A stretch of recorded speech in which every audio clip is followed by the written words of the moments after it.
Is Cardano the next Bitcoin? I believe so, and here's why.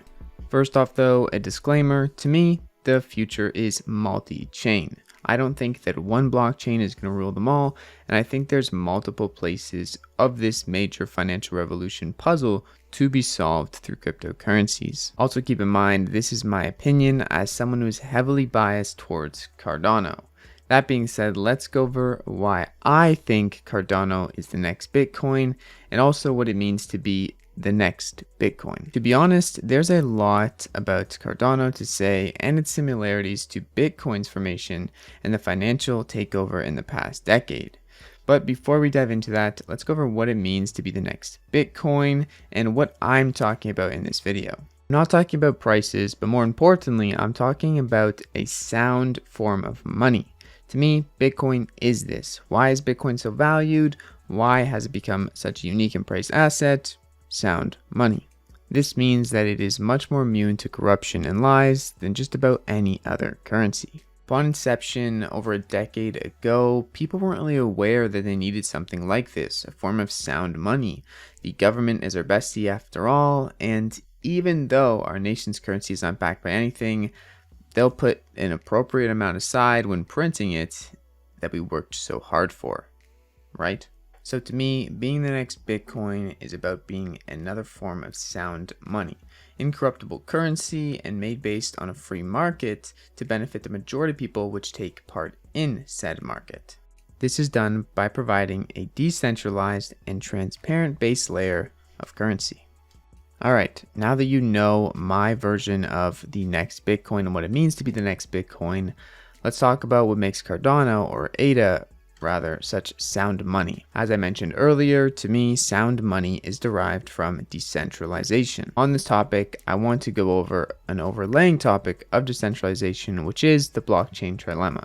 This is a major problem with blockchains in the modern day, and it needs a revolutionary solution to solve it. The trilemma is based upon the challenge of having three factors in a blockchain simultaneously: security, scalability, and decentralization. Having all three at once hasn't really been something that has been done yet, and most blockchains only get 2 out of the 3 right. In almost every scenario in major blockchains today and upcoming ones, a lot of them focus on transactions per second. And although this is nice, it is definitely not going to be something that leans towards being the next Bitcoin, because after all, we're thinking about decentralization here, and decentralization is often skimped out and overlooked.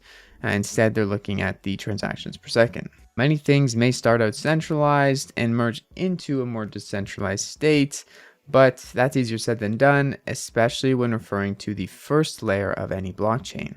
I believe that Cardano is one of the leaders of thought and methodology in solving this trilemma, and I really do think they are one of the closest blockchains to solving such a trilemma. Along with this, they also have a lot of thinking and research done to prepare the blockchain for the next 50 plus years. With that 50 plus years in mind, let's go over what's been done so far on the Cardano roadmap and also cover the major important section of decentralization. First off, we have the first era out of 5 eras of the Cardano roadmap, which is the Byron era. This is essentially the era where Cardano was founded and 3 major founding partners put down the groundwork for the blockchain. This era has been completed, and since then, we've also completed era 2, which is Era Shelley, the decentralization era. This is arguably one of the most important eras, and this has also been completed now. But before we get into era 3, I want to overview and cover this era's massive accomplishments, which really do relate to why Cardano is going to be the next Bitcoin in my eyes. To me, decentralization, and this era specifically an accomplishment for Cardano, is very overlooked in the cryptocurrency space, and people seem to not care for it, even though to me it matters a lot. As I mentioned earlier, this is the era of decentralization, and they have since completed this era. So, in effect, essentially what we have now is true decentralization. There's a lot of technical details I won't go over and how this was accomplished, but for this video, I want to tell you that we have over 3,000 stake pools operating the Cardano network. And that's a lot of people. And not only do we have 3,000 stake pools, but that is growing every single day. This means that there are up to 3,000 people that you would have to go through to take down the entire Cardano network. But even if you could travel across the entire globe and find each network validator and take them out, Cardano has actually made it really easy to spin up a new node, and the requirements to do so can be done on a Raspberry Pi, a very inexpensive device that anyone can pretty much get their hands on in a developed country. In the process of this second era of decentralization also lays the Shelley era wallets, which essentially allow anyone with some Cardano to put it in a wallet and stake it to the network and get 5 to 6% back annually, which is compounded every 5 days, without actually giving up their ADA, without giving up their currency. It's using a model called the Ouroboros protocol. We won't get too deep into that, but just know that this is also a major important factor for controlling the native token and having it in cycle in a way that incentivizes holders with game theory to not get rid of their token and keep on adding value to the network. Okay, now to era 3. We have the most recent one, which has been completed back in September 2021, the Goguen era. This is the era of the smart contracts. In this era, Cardano added smart contract functionality to the blockchain to allow for all sorts of possibilities to be utilized with Cardano's robust ledger.